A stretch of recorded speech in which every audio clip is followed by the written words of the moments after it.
Bonjour Daniel Haïk. Bonjour Rudy. Nous allons commencer ce journal en faisant un point sécuritaire sur les développements de la nuit et de la soirée d'hier. Oui, effectivement, le Hezbollah a entamé hier soir une offensive massive contre les localités du nord d'Israël. Des centaines de roquettes et de drones ont été tirés en direction du nord du territoire israélien. Il n'y a eu fort heureusement pas de blessés. Après minuit, les Iraniens ont repris leurs tirs vers Israël. Des missiles balistiques ont été tirés en direction du centre du pays et également de Jérusalem, déclenchant des alertes dans ces régions. Là encore, pas de blessés côté israélien. Tsahal a intensifié ses raids aériens au Liban durant toute la nuit. En 30 minutes hier soir, des positions du mouvement chiite dans le quartier de la Daria à Beyrouth ont été détruites ainsi que des lanceurs à travers le pays. Tsahal a également attaqué les QG de la force Radwan. Le porte-parole de l'armée israélienne, le général Efi Defrin, a affirmé hier soir que les tentatives de l'Iran et du Hezbollah d'accentuer leurs tirs en direction d'Israël sont le reflet de la détresse dans laquelle ils se trouvent actuellement. Nous frappons des cibles qui nous menaçaient depuis des dizaines d'années, a-t-il déclaré. Et face à cette recrudescence des attaques du Hezbollah, le chef d'état-major de Tsahal a pris des mesures importantes. Oui, le général Eyal Zamir a d'abord donné l'ordre de considérablement renforcer le front nord. Ainsi, les soldats de la brigade de combattants de Golani, qui étaient jusqu'à présent dans le sud d'Israël, plus exactement à Rafiah dans la bande de Gaza, ils ont été priés de se redéployer dans le nord du pays. Et si l'opération israélienne devait être intensifiée, d'autres corps d'armée pourraient également les rejoindre. Tsahal a révélé que plus de 600 cibles ont été frappées au Liban depuis le début de la guerre, en particulier dans le quartier de la Daria à Beyrouth. Au bout du compte, Tsahal pourrait élargir la zone tampon qui sépare le Hezbollah de la frontière israélo-libanaise de plus de 7 km. Le président Donald Trump a répété que la guerre allait se terminer prochainement. Oui, mais effectivement, le président a souligné que les Américains ne partiront pas d'Iran tant qu'ils n'auront pas atteint tous les objectifs qu'ils se sont fixés. À propos du régime iranien, le président a dit « Ils sont au bout du rouleau, il ne leur reste plus rien, pas de marine, pas d'aviation. Nous contrôlons sans problème ce pays », a dit Trump. Mais nous ne voulons pas revenir en Iran tous les 2 ans et qui plus est, ensuite, je ne serai peut-être plus là. Selon Trump, les Iraniens n'ont pas mesuré l'ampleur des attaques qu'ils allaient subir de la part des Américains. Et parallèlement, on a appris qu'Israël et les États-Unis ont débattu d'une nouvelle attaque contre les installations nucléaires iraniennes de Fordo. Oui, les discussions ont porté sur la question de savoir s'il était possible de détruire par voie aérienne les fameux 400 kg d'uranium enrichi qui seraient enfouis sous les ruines de la centrale détruite en juin dernier. De sources israéliennes affirment que les plans d'action sont prêts et qu'ils n'attendent plus qu'une décision de la part des échelons supérieurs, c'est-à-dire de Benjamin Netanyahou et de Donald Trump. Et le Conseil de sécurité de l'ONU s'est réuni et il a voté hier en faveur d'une résolution du Bahreïn. Oui, cette résolution condamne les agressions iraniennes contre plusieurs pays du Golfe Persique au cours des derniers jours depuis le début de la guerre. La résolution stipule que ces actes sont une violation du droit international et une menace pour la paix et la sécurité internationale. L'ambassadeur d'Israël à l'ONU, Dani Danon, s'est félicité du vote de cette résolution. On parle maintenant de Mojtaba Khamenei, élu guide suprême il y a 4 jours et qui n'est toujours pas apparu en public. Oui, et cela semble confirmer les informations selon lesquelles le nouveau guide suprême serait dans un état de santé préoccupant après avoir échappé de près à l'attaque israélienne qui a coûté la vie à son père et à une partie de sa famille le 28 février, le premier jour de la guerre. Selon certaines sources, Mojtaba Khamenei aurait été amputé d'une jambe et il est actuellement caché dans un bunker médicalisé. Mojtaba évite toute communication téléphonique afin de ne pas être repéré et donc éliminé.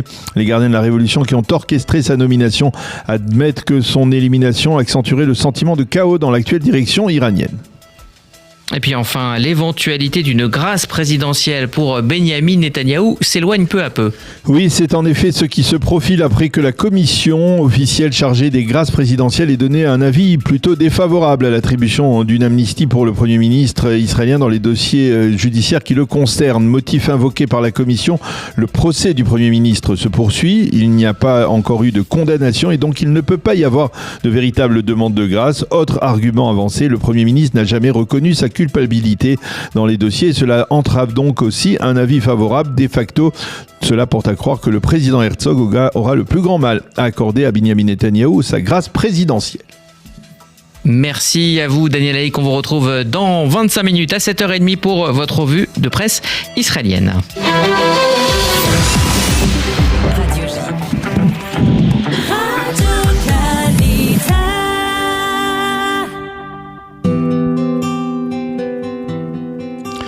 Une page météo pour compléter ce premier journal d'information. Le temps reste ensoleillé pour aujourd'hui. Le changement devrait intervenir demain dans la soirée avec le retour de la pluie.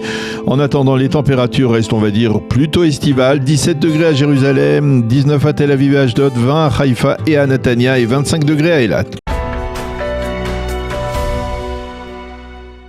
Nous avons le plaisir d'être en ligne avec le colonel Olivier Rafovitz. Olivier, bonjour, Boker Tov. Boker Or, Daniel. Merci d'être avec nous ce matin. On a bien besoin de votre éclairage pour essayer de comprendre ce qui s'est passé, on va dire, depuis le début de la soirée d'hier. On a le sentiment qu'un palier a été franchi, on va dire, dans l'intensité des bombardements de l'armée israélienne, à la fois contre les cibles du Hezbollah au Liban et contre les cibles en Iran. 12 jours de guerre, comme vous le savez, la campagne conjointe américaine et israélienne continue selon un plan précis, détaillé et suivi contre les objectifs militaires et du régime en Iran. Mais ce qui s'est passé depuis hier, en fait, et là vous avez raison de le dire, c'est une aggravation sensible de la situation au nord d'Israël, parce que le Hezbollah, qui était rentré dans la guerre 2 jours après le début, en soutenant l'Iran, Téhéran, au détriment du Liban, a accéléré hier les attaques. Plus de 200 roquettes, 200 missiles ont été tirés depuis hier soir par le Hezbollah à la frontière israélienne du Nord, mais également qui ont touché le centre du pays, dont des missiles de longue portée. Et le Hezbollah, clairement, a coordonné cette attaque avec le régime de Mollah, c'est-à-dire qu'il y a vraiment une coordination militaire entre l'Iran et le Hezbollah, ce qui oblige Israël, évidemment, à réagir de manière forte contre des installations militaires du Hezbollah en territoire libanais, surtout dans le quartier sud de Beyrouth, dans le quartier de Tahrir, qui est l'épicentre du Hezbollah au Liban. Et le Hezbollah, en fait, hier, on pourrait presque dire, a débuté sa guerre à lui, en plus de la guerre en général, en lançant cette opération, en sachant très bien qu'il y a ici, du côté israélien, une obligation de répondre. C'est ce qui a été dit hier soir par Tzahal, par nos forces. Et nous sommes aujourd'hui dans une situation de développement grave au nord d'Israël, parce que le Hezbollah entraîne de nouveau le Liban en attaquant Israël de manière extrêmement grave depuis plusieurs jours. Et hier, comme vous l'avez dit, une aggravation sensible. Alors, je voudrais mieux comprendre, est-ce que, parce qu'on a le sentiment, même le chef d'état-major, le général Yal Zamir, a annoncé que la brigade des Golani a été déplacée du sud de Rafia, où elle se trouvait, vers le nord. Est-ce que l'on s'achemine vers une opération militaire d'envergure de l'armée israélienne à l'intérieur du territoire libanais ? Comme vous le savez, je ne peux jamais vous donner les plans à venir. Ce qui est clair, c'est qu'il est hors de question de laisser la population israélienne du Nord, d'abord les villages, les kibbutz, les moshav, que vous-même connaissez parfaitement dans votre travail de journaliste, sous les bombes et sous les roquettes du Hezbollah. Vous savez que dans la guerre, dans la première phase de cette guerre, depuis le 7 octobre 2023, nous avions au départ évacué plus de 60 000 habitants dans les villages et les kibbutz le long de la frontière, pour éviter qu'ils soient sous le feu des attaques du Hezbollah, entre autres les villes de Metula, Kiryat Shmona et autres. Mais cette fois-ci, on a toujours décidé de ne pas évacuer les populations qui sont maintenant sous le feu et sous les attaques quotidiennes. Hier soir, par exemple, moi-même, j'ai parlé à des amis qui vivent dans un moshav à l'extrême nord d'Israël, et ils me disent qu'ils n'ont jamais vu autant d'alertes depuis même le 7 octobre, depuis le 8 octobre, depuis le jour où le Hezbollah est attaqué. Donc tout cela réunit fait qu'il y a une obligation israélienne au niveau militaire, sécuritaire, que cette menace du Hezbollah soit traitée, soit éliminée. La manière de le faire, à votre question, je vais y répondre, va être décidée à l'échelon politique, mais il est clair, encore une fois, sans être ni militaire, ni un des porte-parole de Tzahal, qu'il est hors de question de laisser Israël de nouveau sous le feu du Hezbollah, qui aujourd'hui coordonne ses attaques avec l'Iran, et l'Iran utilise le front du nord Israël pour quelque part essayer de créer ce qu'il fait aussi dans le Golfe, c'est-à-dire un espèce de chaos régional pour répondre aux frappes américano-israéliennes. Donc nous sommes dans une situation aujourd'hui qui est en développement. Alors, est-ce que l'armée... en développement et... oui, Olivier, pardon, est-ce que l'armée a été surprise par on va dire, l'intensité des tirs du Hezbollah, parce que, ou alors on savait au sein de Tsahal que le Hezbollah disposait encore de centaines, voire de milliers de missiles? Non, on n'a pas été surpris. Vous savez, nous savons que le Hezbollah est dans l'état au Liban depuis des années. Nous savons qu'il a utilisé, comme d'ailleurs le Hamas dans Gaza, le cessez-le-feu pour se réarmer, pour se réorganiser, pardon. Il est redescendu dans le sud du pays, là, malgré l'accord de cessez-le-feu, avec le mécanisme américano-français qui est là pour le vérifier ou pour le contrôler, si vous voulez. Et malgré ce cessez-le-feu et malgré ce contrôle, vous avez vu que depuis novembre 2024, Tsahal, presque quotidiennement, devait éliminer des chefs du Hezbollah et frapper des infrastructures militaires du Hezbollah.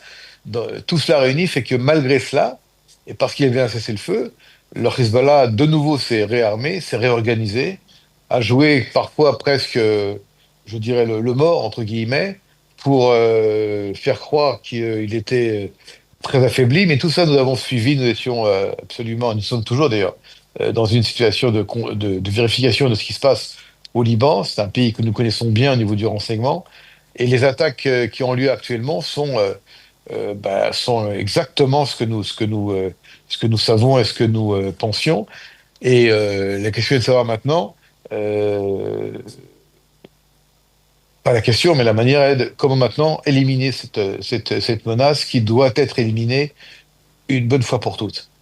Alors, est-ce qu'il peut y avoir une nouvelle répartition, on va dire, des forces israéliennes, de l'armée israélienne, c'est-à-dire peut-être aujourd'hui plus de forces du côté du Hezbollah, du Liban, un peu moins en direction de l'Iran, ou alors l'un n'est pas dépendant de l'autre? La campagne américano-israélienne contre le régime des Mollahs et ses structures militaires et son programme nucléaire militaire continue et continuera selon les objectifs à atteindre. Hier, vous avez même entendu, je crois, le président américain qui a dit, j'ai entendu comme vous, qu'il faut aller jusqu'au bout des objectifs à atteindre. Je parle de la campagne contre le régime des Mollahs et le système militaire et le système de répression également.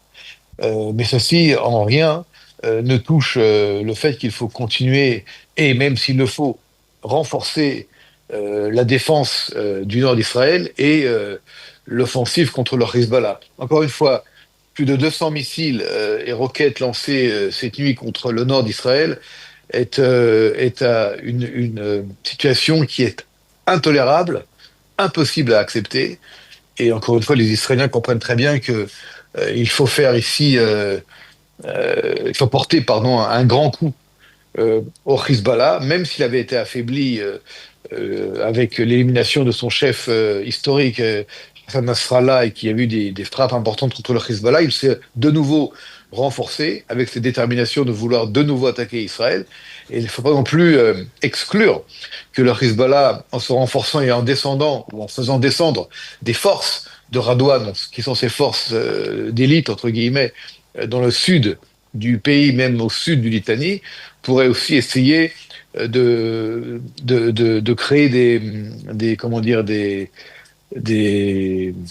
plichas, des entrées, des infiltrations, excusez-moi, de forces en territoire israélien. Nous avons affaire à une organisation qui, en fait, c'est l'Iran au sein du Liban. Oui. Donc ceux qui disent, et on entend, nous aimons le Liban, nous voulons un Liban tranquille, nous aussi nous voulons un Liban tranquille, nous aussi nous aimons le Liban, mais nous aimons le Liban sans le Hezbollah. Donc il faut à un moment donné que quelque chose se passe pour que le Hezbollah disparaisse, pas seulement de la scène libanaise, mais disparaisse en tant que force menaçante contre Israël, menaçant les intérêts du Liban. Et c'est en fait, c'est l'Iran qui occupe le Liban de facto par les actions militaires du Hezbollah qui sont, pour ce qui est de l'armée libanaise, des actions qui sont impossibles à l'armée libanaise à soutenir et à empêcher. Alors, donc cette impuissance de l'armée libanaise, excusez-moi, et du gouvernement libanais ne peut pas être seulement soutenue par des mots en disant les choses iront mieux, tout ira bien. Non, impossible. Israël ne peut pas, en tant qu'État souverain, continuer à être attaqué, et il faut que les pays qui regardent vers cette région-là comprennent qu'il y a ici un problème majeur qui ne peut pas continuer encore et encore. C'est pas possible. Alors une dernière question, Olivier, parce que vous êtes un porte-parole expérimenté, vous étiez déjà porte-parole au moment du retrait de l'armée israélienne du Sud-Liban en 2000. Quelle différence il pourrait y avoir entre la zone de sécurité qui existait jusque-là, jusqu'à cette époque-là, jusqu'en mai 2000, et la zone de sécurité qui pourrait se former maintenant à la suite de la confrontation avec le Hezbollah? En 2 minutes. Pour l'instant, on ne parle pas de zone de sécurité en aucun cas. Et comme vous avez vu hier, ils ont tiré des missiles de longue portée vers le centre de l'État d'Israël. Ce qui veut dire que même si vous avez une zone de sécurité, entre guillemets, une zone tampon, comme on pourrait dire, au sud Liban, ceci n'empêche en rien le Hezbollah de continuer à se renforcer et à pouvoir être capable de tirer des missiles de longue portée, on va dire au nord du fleuve Litani ou de la Beka vers Israël. Donc tout cela réuni fait que ça serait de nouveau laisser le Hezbollah présent militairement au Liban en tant que tel, et si le Liban ne se débarrasse pas du Hezbollah, il y a une situation qui est pour Israël intolérable. Et les grands pays qui, encore une fois, regardent cette région et regardent vers le Liban, doivent comprendre qu'il faut se débarrasser du Hezbollah. Eh bien, on l'a bien compris. Merci beaucoup, Olivier Rafovitz, colonel Olivier Rafovitz, d'avoir répondu à nos questions ce matin sur cette situation donc qui s'est durcie. Je voudrais juste ajouter une chose, puisque je suis sur les zones de Radio Kalita. La situation ne va pas s'améliorer demain matin au niveau des alertes. Donc, j'appelle vraiment la population à écouter exactement les directives de la défense civile, de Picou d'Aorez, de bien prendre en compte le fait que lorsqu'il y a une alerte, il faut trouver vraiment un abri. C'est pas une blague, c'est pas juste comme ça des choses. Il faut le faire, il faut rester le temps qu'il faut, même si cela pour l'instant est compliqué, difficile. Ça sauve des vies, ça sauve des vies. Donc vraiment, mes amis, ceux qui écoutent la radio actuellement et qui m'entendent, je vous appelle, je vous demande, respectez les directives sécuritaires. C'est pour votre sécurité à vous, ça sauve des vies. Et il va falloir un certain temps être fort, être résilient, et surtout faire confiance à Tsahal et faire confiance à notre pays face à ces menaces que nous devons, dans tous les cas de figure, traiter, mais nous pouvons les traiter seulement si la population civile est sécurisée et est protégée. Merci beaucoup encore une fois, colonel Olivier Rafovitz, d'avoir été avec nous ce matin. Bonne journée. Boker Tov, Nathan. Boker Tov, Daniel. Bonjour à tous vos auditeurs. Alors justement, on se posait la question, comment avez-vous passé la nuit dernière ? C'était une nuit très très difficile, très difficile. Je crois que c'est une des pires nuits que j'ai passées dans notre pays. Les choses ont commencé vers 6h30 hier soir. On a eu un message vidéo de Maté-Hacher, de la région de Maté-Hacher, disant qu'il fallait immédiatement se rapprocher des abris et ne plus quitter ces zones. Donc on a assez vite compris qu'il allait se passer quelque chose. Et à moins d'une heure après, le théâtre des opérations a commencé sur l'ensemble de la frontière au nord. Et ça a été vraiment extrêmement difficile. On était vraiment dans une vraie zone de guerre, il n'y avait aucun doute possible là-dessus. Alors ça a commencé, alors il y avait d'abord des drones. Les drones qui ont commencé comme d'habitude dans la région de Metula et qui très rapidement sont descendus vers le sud et ont longé toute la frontière jusqu'à la mer. On a eu aussi des salles de drones, mais vraiment par essaim, qui venaient directement du Liban sans passer par le nord-est. Et très rapidement, on a eu des attaques à la roquette, aux missiles, sans fin, qui ont balayé toute la frontière nord.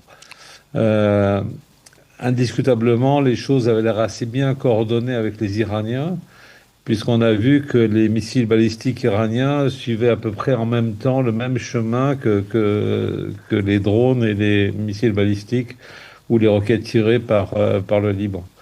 Alors tout ça, ça a duré à peu près jusqu'à 2h ou 3h du matin, je ne sais plus, c'était vraiment extrêmement intense, il y avait de très très nombreuses explosions, essentiellement des interceptions, mais il y a eu plusieurs impacts au sol, alors a priori je crois dans les zones ouvertes, qui ne sont pas très loin de là où je suis d'ailleurs, ce qui a fait tomber un certain nombre d'objets qui étaient accrochés sur mes murs.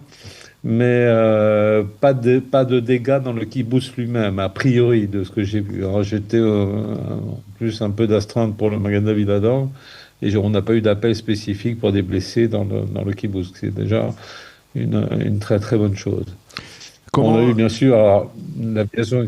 Oui, pardon. Alors non, la question que je vous pose est comment on tient le choc, parce que on s'est parlé en début de semaine. Déjà, vous aviez vécu 2 nuits en fin de semaine dernière déjà difficiles. Les 2 dernières nuits avaient été un petit peu plus légères, on va dire, plus sereines. Oui. Et là, ça repart. Comment vous tenez le choc? On a du mal à imaginer. On n'a pas trop le choix. Je pense qu'on a une mission. On est là pour garder cette terre. Il faut qu'on la garde. Et le fait d'avoir été évacué en octobre 2023, c'était à l'époque pour des raisons, je pense, très sécuritaires. Il y avait un risque d'invasion de voir dans le nord ce qui se passait au sud. Donc c'est assez compréhensible. Mais du point de vue économique pour l'État d'Israël, évacuer toute la population du nord, je pense que ce serait vraiment une erreur stratégique et une erreur économique, parce que les gens ne travaillent plus, ils sont indemnisés, et donc on ne produit plus rien. Donc si les citoyens, si les civils israéliens peuvent participer à cet effort de guerre en montrant à nos ennemis qu'on tient le terrain, qu'on reste là et qu'ils ne nous font pas peur, et je pense que psychologiquement c'est une bonne chose. Alors c'est vrai que c'est fatigant. C'est vrai que c'est fatigant, d'autant qu'on a beaucoup d'incertitudes. On a vu beaucoup d'avions cette nuit qui passaient au-dessus, et je veux vraiment souligner l'action de nos pilotes et de l'armée qui font un travail absolument remarquable, qui sont vraiment d'une précision, d'une efficacité. J'ose même pas imaginer l'état d'épuisement de nos pilotes à l'heure actuelle, parce qu'ils font un travail à la fois en Iran et à la fois sur la frontière nord. L'élément insolite cette nuit a été que vers 2h30 du matin, on a eu des tirs intenses à la mitrailleuse lourde qui venaient d'Israël sur le Liban, donc ce qui a supposé qu'il y avait des cibles à vue de l'autre côté. Alors je ne sais pas de quoi il s'agit exactement, tentative d'intrusion ça m'étonnerait, mais peut-être des cibles mobiles de terroristes de l'autre côté de la frontière, ça me paraît assez probable. Il n'y a pas une forme de déception, Nathan, est-ce qu'il n'y a pas une forme de déception de la part de la population, de votre part en particulier, de voir que le Hezbollah, que l'on croyait considérablement affaibli, eh bien, est capable de continuer à tirer avec autant d'intensité? Écoutez, on est surpris, et on l'avait déjà dit, quand on nous avait dit, notamment sur certaines chaînes télévisées, que le travail a été fait, que le Hezbollah était à terre et que c'était terminé, on voyait bien que l'Iran continuait à refinancer, à réarmer le Hezbollah. Donc on est... Pardon, à titre personnel, je ne suis pas très surpris de ce qui se passe aujourd'hui. Par contre, l'effort qu'on fait aujourd'hui, il va falloir le maintenir, et je crois qu'on n'est qu'au début de quelque chose qui va durer assez longtemps, et on est prêt à tenir la frontière dans ces conditions. Eh bien, professeur Nathan Lévy-Falk, merci beaucoup d'avoir été avec nous, d'avoir répondu à nos questions. On vous souhaite vraiment une journée apaisée peut-être aujourd'hui, pour pouvoir reprendre des forces, et espérer que la nuit prochaine sera plus calme et plus sereine. Merci beaucoup d'avoir accepté de répondre à nos questions à chaud. Bon courage. Bon courage à tout le monde. Bon courage à vous en particulier. Merci.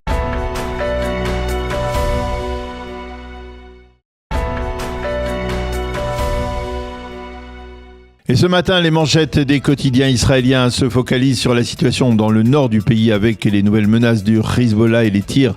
Le Israël Hayom titre ce matin « On passe à un nouveau palier face au Hezbollah ». Et en sous-titre, le journal explique Hier, le mouvement terroriste chiite a tiré des centaines de roquettes et de missiles en direction du territoire israélien.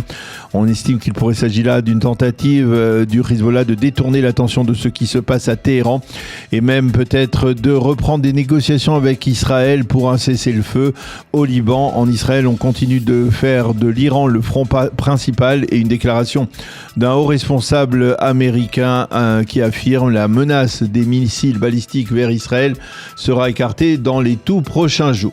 Le Yediot Aharonot lui aussi consacre ce matin sa manchette à ce qui se passe dans le Nord et le journal titre en rouge « Guerre dans le Nord ». Le Hezbollah a proclamé le lancement d'une nouvelle opération militaire et a tiré des dizaines de missiles et de drones en direction du nord du pays. En surtitre, le journal cite un haut responsable sécuritaire israélien qui affirme « Nous sommes à la veille d'une confrontation déterminante pour l'avenir du Liban ». Et le journal annonce également l'élargissement de la mobilisation de réservistes israéliens et l'intensification des tirs israéliens contre le quartier de la Daria à Beyrouth. Qu'écrivent ce matin les éditorialistes du Israël Hayom face à cette situation dans le Nord? L'amiral Eliezer Marom affirme qu'il pourrait y avoir une division entre les objectifs des États-Unis et ceux d'Israël. Les États-Unis qui prochainement, comme l'a dit Donald Trump, pourraient arrêter la guerre tandis qu'Israël la continuerait. Les succès israéliens et américains en Iran sont énormes et cela retardera de plusieurs années toute tentative iranienne de se restaurer, affirme l'amiral Marom.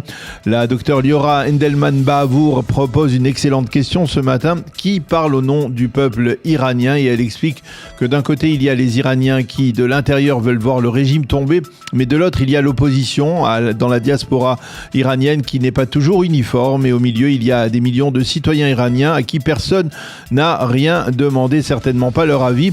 Et il y a aussi le camp des partisans du Shah qui brandissent le drapeau iranien d'avant la révolution, mais il y a aussi les Iraniens qui ne veulent ni le régime des Monas, ni celui du fils du Shah d'Iran.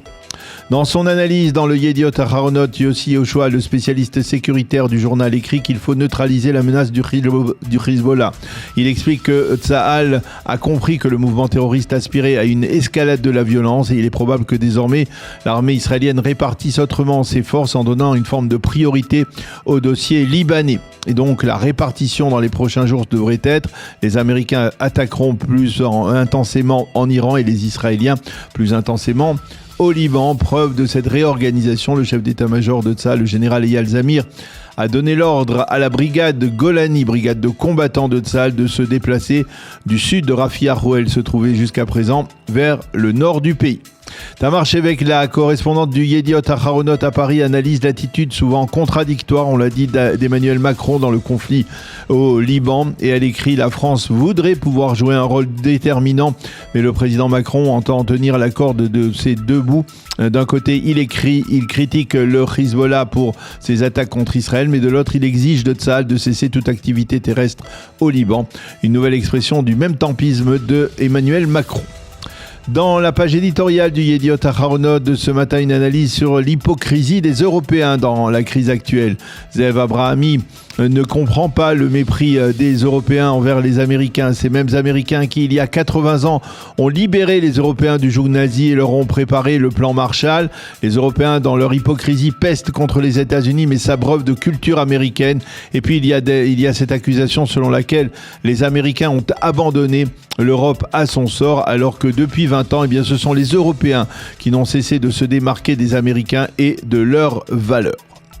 Et puis ce matin sur le site N12, une analyse sur la différence entre la guerre des 12 jours de juin dernier et la guerre actuelle qui entre dans son 13e jour aujourd'hui.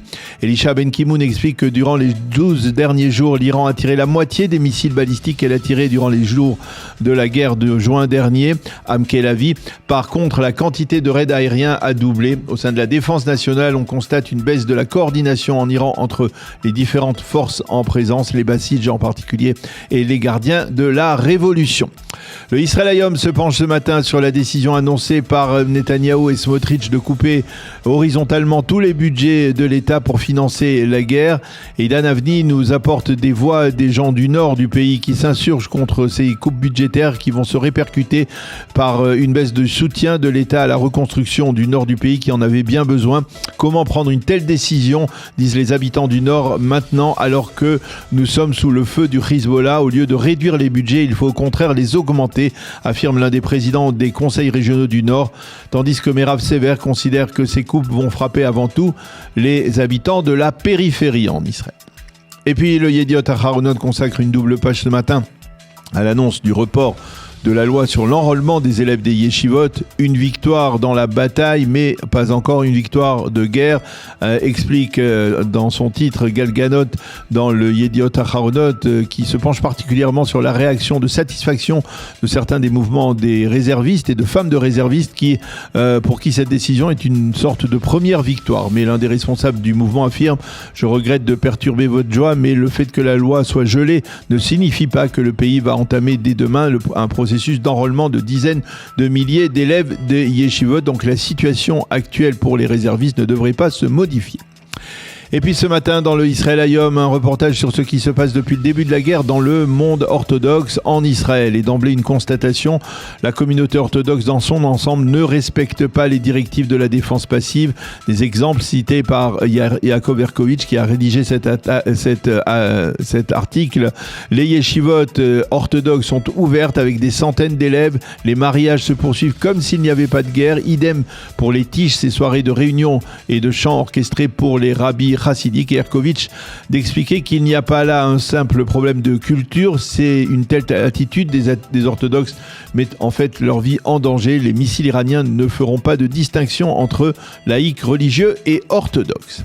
Et nous terminerons cette revue de la presse par un survol de la dernière édition d'Actu-J qui paraît aujourd'hui en France et en Israël, et en page de couverture, une question importante autour de cette guerre que nous vivons actuellement. Est-ce que le régime iranien va tomber ?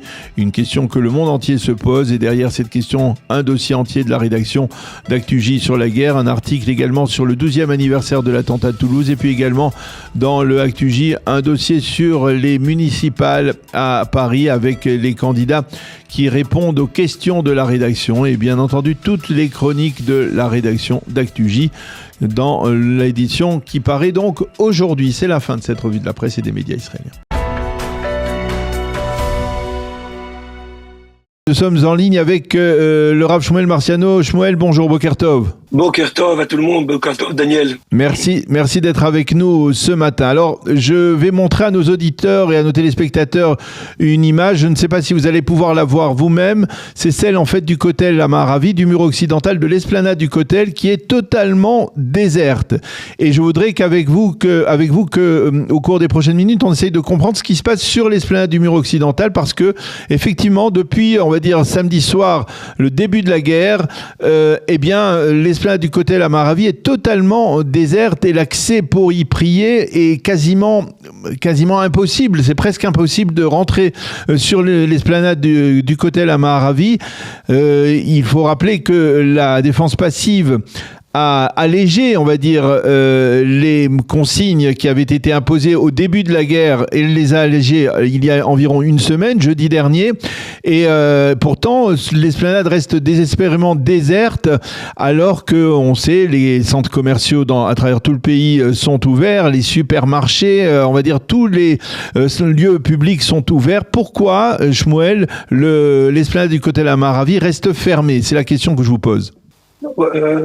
C'est une bonne question, puisque avant-hier, le député Moshe Aboutboul, qui est dans le parti Chasse, a envoyé une lettre un petit peu même très forte au ministre Itamar Ben-Gvir, qui est responsable sur la police, la sécurité intérieure, et en lui demandant justement exactement la question que tu lui as posée, en lui demandant pourquoi les canyonimes sont ouverts, les gens peuvent venir faire les courses. Alors c'est vrai que ça ferme un peu plus tôt que d'habitude, mais les gens, moi-même j'ai dû aller au canyon hier, au centre commercial. Et c'est vrai que c'était plein de monde, au centre commercial, et que c'était plein de monde. Et à côté de ça, de voir le Kotel, les photos, comme tu l'as montré, une photo où le Kotel vide, ça fait énormément de peine. moi je pense, encore une fois, je n'ai pas j'ai pas une théorie de façon vive, mais ce que je pense, c'est que là où il n'y a pas d'obligation d'ouvrir, alors l'État ne veut pas prendre de risques. Un petit peu comme les écoles, les enfants sont à la maison, c'est que le travail reprend, les enfants sont encore à la maison. Il ne veut pas prendre de risque parce que si Chas v'Shalom, quelque chose arrive dans une école et personne ne prend la responsabilité qu'un enfant soit touché Chas v'Shalom par une bombe, par un récit, donc ce qu'on peut éviter, ce que les gens peuvent éviter, ce que l'État peut éviter, ils évitent. Alors c'est vrai que le Kotel, c'est un endroit où il n'y a pas d'abri aux alentours. C'est un endroit qui est entièrement ouvert, c'est pas protégé du tout, ça veut dire c'est vraiment en dessous du ciel.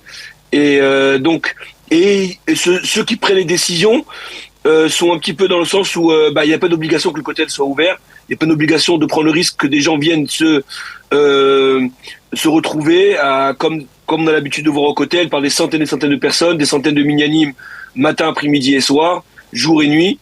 Et donc c'est pour ça qu'ils cherchent à limiter que si même au moment d'une azaka, d'une alerte, qu'il y ait 50, 100 personnes, c'est quelque chose qui est gérable par la police, de vite les disperser dans les endroits différents qu'il y a autour du Kotel ou pour entrer dans un abri. Et il faut rappeler que ça, j'ai vérifié ça hier, que au Kotel même, il n'y a pas de miklat, il n'y a pas d'abri. Il n'y a pas un abri qui est, contrairement à un canyon, où il y a quand même des abris. Alors peut-être pas un abri qui peut contenir tout le canyon, c'est sûr. Et c'est pour ça que ça reste quand même une question, et ça reste dérangeant pour des gens qui sont proches du Kotel, des gens qui aiment aller au Kotel, des gens religieux, c'est vrai que c'est quelque chose qui dérange. Même si Shmuel, je m'excuse de vous interrompre parce que au Kotel, lorsqu'on se rend au Kotel, il y a un espace, en fait, le tunnel, l'espace couvert du Kotel, tout le monde le connaît, c'est à gauche lorsque l'on arrive par l'esplanade. Ce tunnel, il est considéré comme une zone protégée. Ça s'appelle l'espace Makom Mugan, c'est-à-dire c'est une zone qui est protégée. Donc pourquoi finalement là-bas on pourrait pas maintenir des prières et laisser une population, on va dire des fidèles prier tranquillement là-bas? Bonne question, Daniel, tu poses une bonne question. Peut-être encore une fois, je travaille pas à la police. Je rappelle juste que mon poste par rapport à la mairie, c'est une décision qui n'a pas été prise par la mairie. C'est pas la mairie de Jérusalem qui a décidé de fermer le Kotel, même si le Kotel se trouve dans la ville de Jérusalem, mais c'est pas une décision de la mairie, c'est une décision de la police de fermer le Kotel ou de limiter en tout cas un petit nombre de personnes. Donc c'est une bonne question que tu poses, mais je pense que c'est une question technique de gérance, que s'il y a un abri, de pouvoir organiser ça, que les gens puissent tous rentrer dans le cadre d'une alerte, que les gens puissent rentrer dans un abri. Et encore une fois, je pense que c'est ils ne voient pas la nécessité, ils ne voient pas le problème que le Kotel soit fermé comme il a été fermé pendant la période du Corona, qu'il soit fermé pendant 2 semaines, 3 semaines. Les gens qui sont au pouvoir et qui prennent ces décisions-là, c'est des gens que ça dérange pas que le Kotel soit fermé. Alors, pas de chose qui les dérange. Alors vous avez dit, Shmuel, que le député Aboudoul du parti Chasse, donc c'est votre parti, a interpellé le ministre de la Sécurité nationale, Itamar Ben-Gvir. Est-ce qu'il y a eu une réponse de Ben-Gvir? Jusqu'à hier soir, je n'ai pas eu de réponse parce que moi-même j'ai demandé à Moshe Aboudoul, hier soir je lui ai envoyé un WhatsApp pour lui demander s'il avait eu un retour de la part de sa lettre. Il m'a dit que lui-même m'avait dit pas encore, et il était d'ailleurs même un peu contrarié, mais il a encore une fois, moi je suis d'accord avec toi, je suis d'accord avec le Rav Knesset Aboudoul. Les gens sont assez respectueux. Si la police est là sur place, qui demande aux gens de se disperser, de s'éparpiller, de rentrer sous le tunnel comme tu l'as bien mentionné, les gens le feront.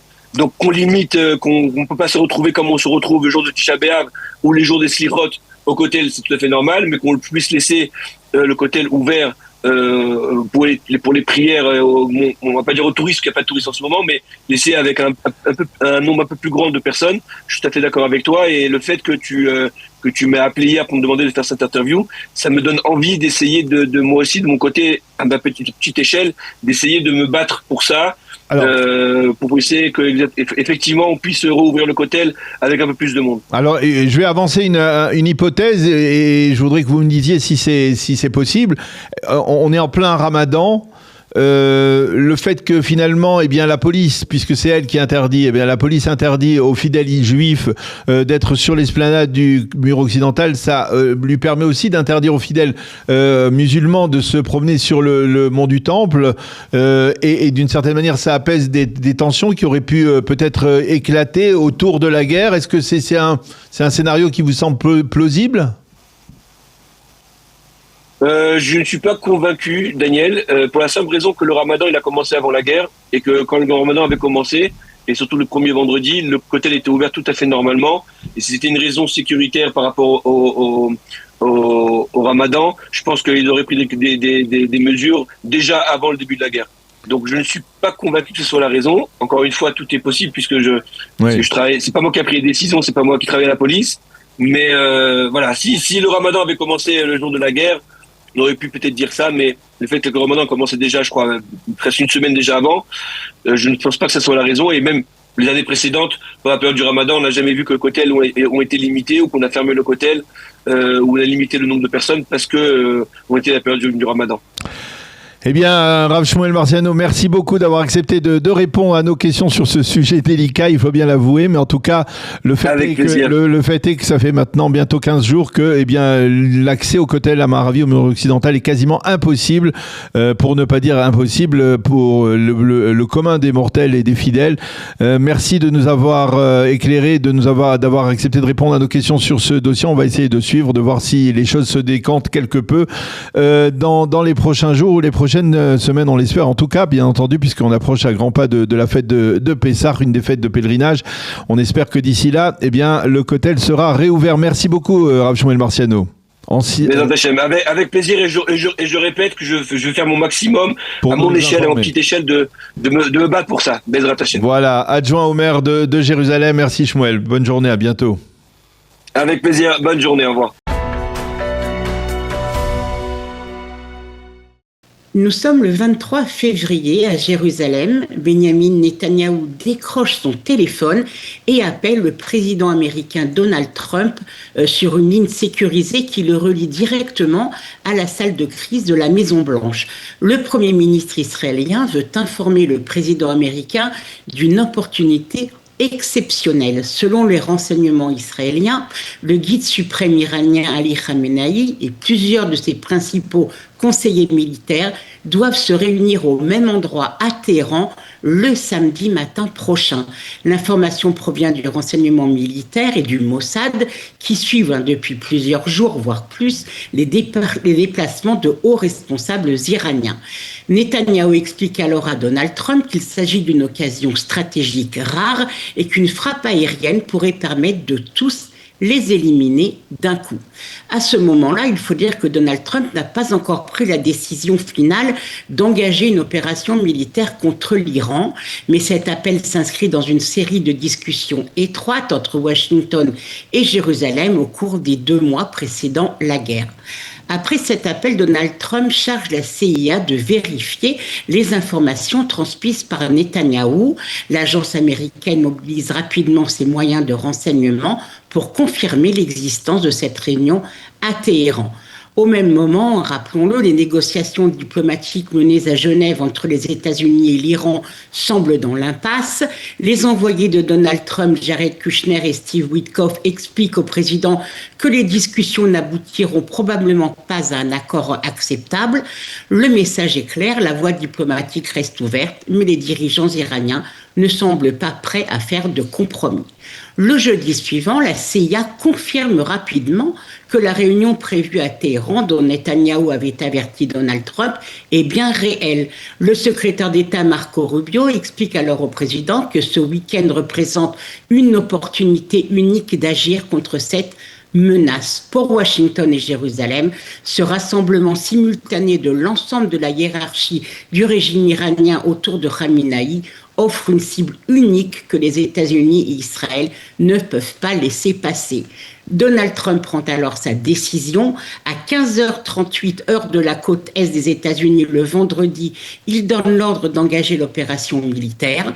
Les états-majors américains et israéliens intensifient alors leur coordination opérationnelle afin de préparer la frappe Quelques heures plus tard, samedi 28 février, à 8h10 du matin, Israël frappe la réunion des hauts dirigeants iraniens à Téhéran. Ils sont là comme prévu. L'opération Rugissement du Lion a commencé, un coup sans précédent dans l'histoire des conflits modernes. Le guide suprême Ali Khamenei, entre autres, est éliminé. Et la décision de frapper le matin et non la nuit, comme c'est généralement le cas dans les opérations aériennes, vise à obtenir un second effet de surprise malgré les préparatifs défensifs iraniens. Alors, on le voit, quelques minutes de conversation auront suffi à faire basculer l'histoire et à ouvrir un nouveau chapitre stratégique dans la région et, espérons-le, peut-être aussi la voie vers un Moyen-Orient pacifié et à la liberté pour le peuple iranien. Il est avec nous, David Saada. David, bonjour, Boker Tov. Boker Tov. Merci d'être avec nous justement ce matin. Je le disais, la paracha de la semaine est complexe cette semaine puisqu'il y a deux parachiotes. Il y a la paracha de Vayakel et celle de Pekouté qui termine le livre de Shemot. Mais il y a aussi, et surtout, certains diront, il y a la paracha Chodesh. Cette paracha qui va nous projeter vers le mois de Nissan, l'entrée du mois de Nissan. Et si je comprends bien, c'est le sujet, c'est justement cette paracha qui a attiré votre attention et qui vous permet de faire un peu le lien avec l'actualité, peut-être même l'actualité que l'on vit actuellement dans la réalité israélienne autour de la guerre. Oui, cette paracha, c'est une paracha qui est lue régulièrement avec 4 parachas, 2 avant Purim et 2 après Purim, entre Purim et Pessah. Elle est juste avant le début du mois de Nissan, comme vous l'avez dit. Vous allez voir sur les quelques explications que je vais donner qu'il y a un rapport très lié à l'actualité, je dirais même à toute l'histoire du peuple israélien. En fait, ce qu'on apprend avec cette paracha à Chodesh, c'est ce qu'est le temps hébraïque, en fait, parce que le texte qu'on va lire, c'est le texte qui fonde le calendrier hébraïque. Oui. Et comme on le sait, le calendrier hébraïque est fondé en fait sur à la fois le cycle lunaire et le cycle solaire. Et c'est très important qu'il y ait ces deux éléments. Pourquoi ? D'abord, qu'est-ce que nous apprend le fait que le début des mois, en fait, c'est la lunaison. La lunaison, en hébreu, c'est le molad. C'est la naissance de la lune. La naissance de la lune est totalement sombre et ce qui marque le premier jour du mois, c'est le début de l'apparition de la lumière. Et donc on passe, le molad, c'est le passage des ténèbres à la lumière. Le temps hébraïque, c'est un temps fondé sur le passage des ténèbres à la lumière. Et après le premier jour du mois, la lumière va l'emporter sur les ténèbres et va éclairer complètement la lune. C'est-à-dire que le temps hébraïque est un temps positif, un temps qui fait en sorte qu'on passe de la déréliction à la délivrance, donc des ténèbres à la lumière. Bon, ça, c'est la première des choses. C'est un temps qui est orienté vers le positif, vers le bien, vers la lumière.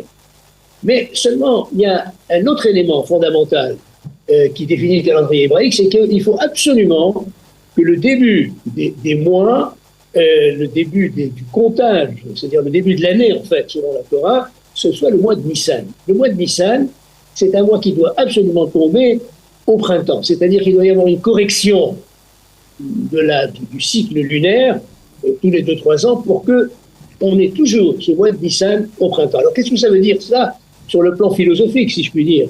Ça veut dire que même lorsque l'obscurité peut revenir et chasser la lumière, en fait que le peuple d'Israël puisse se retrouver dans des situations difficiles, eh bien, on a toujours cette référence qui est celle du mois de Nissan, qui est le mois du renouvellement, qui est le mois du ridouche, qui est le mois du renouveau.